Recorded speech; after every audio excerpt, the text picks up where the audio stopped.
In this video, traders, we're going to talk about what is intraday phase change and how we can combat it as day traders. Stay tuned.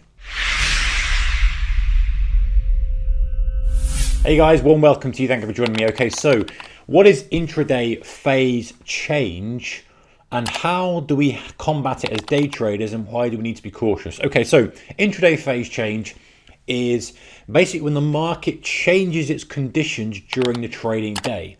So if you can imagine, if you use something very simplistic that's got a specific open, we'll look at a currency pair in a moment, but something like the DAX, for example, could be the FTSE, could be NASDAQ, whatever.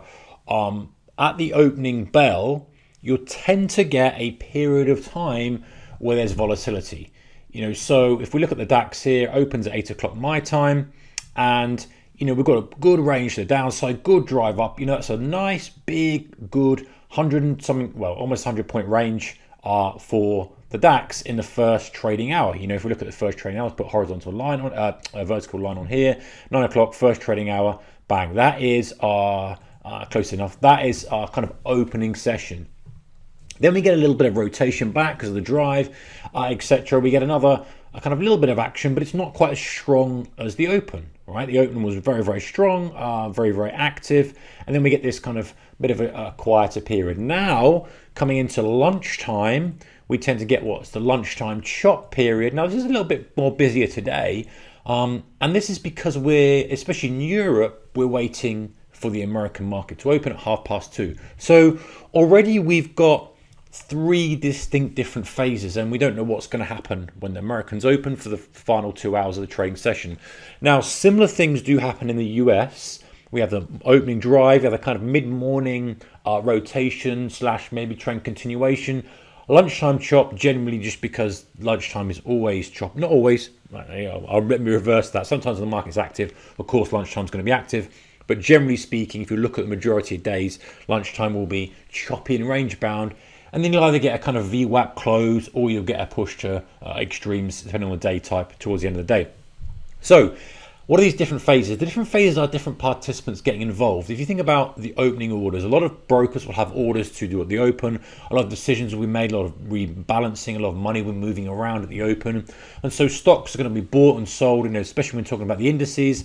And we're going to get, most of the time, most of the activity during the opening period, opening hour, opening half an hour. There's no kind of hard and fast rule for this, but that's kind of the initial phase.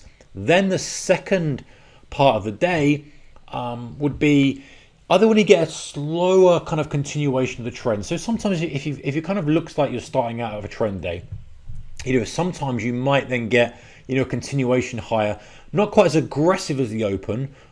But sometimes you kind of get a continuation. Sometimes you'll get a little bit of a backfill like we did today. Sometimes you might get a kind of range bound at the top of the market, which I kind of guess we did today, really, top half of the range, the kind of range conditions, top half of the drive, should I say, range bound conditions.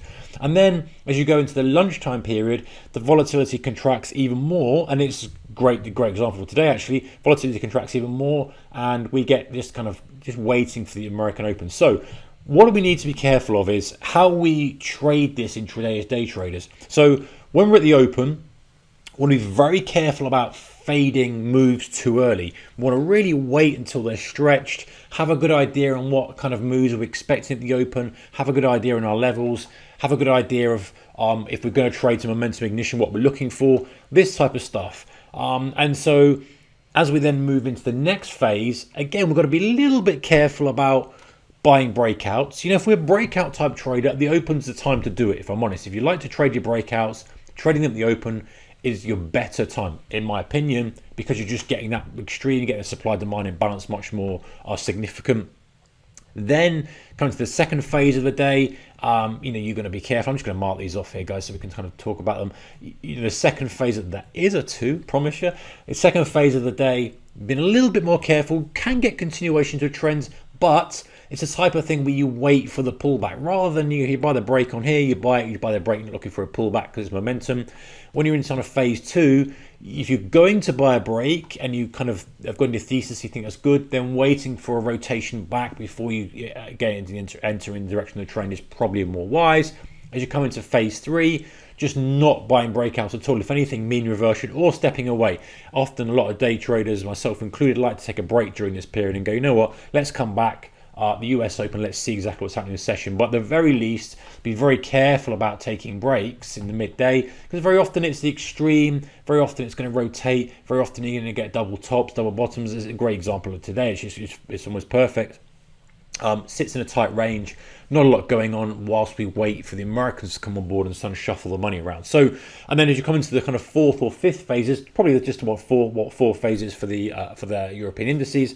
That's going to be driven mostly by how the US markets open, the US indices open. If they're driving higher off the open, then you may well get continuation and break of this high. Great. If they're driving lower, this might then rotate down to here. So it kind of moves in a proxy then. So the important thing, guys, is to think about market in different phases, and you can split it up and using different strategies for each phase.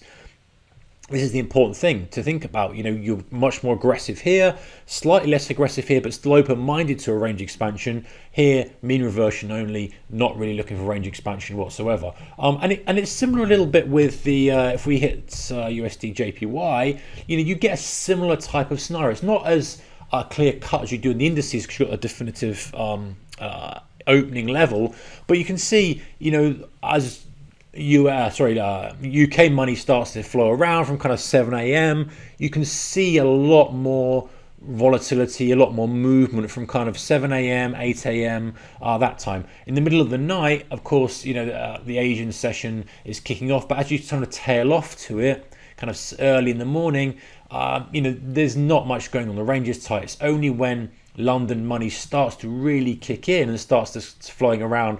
You know, some people say about 7, between sort of 7 and 8 money kicking in. Obviously 8 is when the actual money flow is happening, especially for trading something like cable, which has got a pound component to the pair. You're going to have lots more money flowing in that. But the same kind of premise applies. You know, there's money flowing around, then you get the kind of less aggressive move, but more importantly, and what stands out is kind of around 11 o'clock time to US session, you're going to get just more quieter movement, much less volatility, not trading breakouts. You can see how many times we're faking out, rotational type trades, Bollinger Band Keltner type strategies in that. Now, it's not always the case.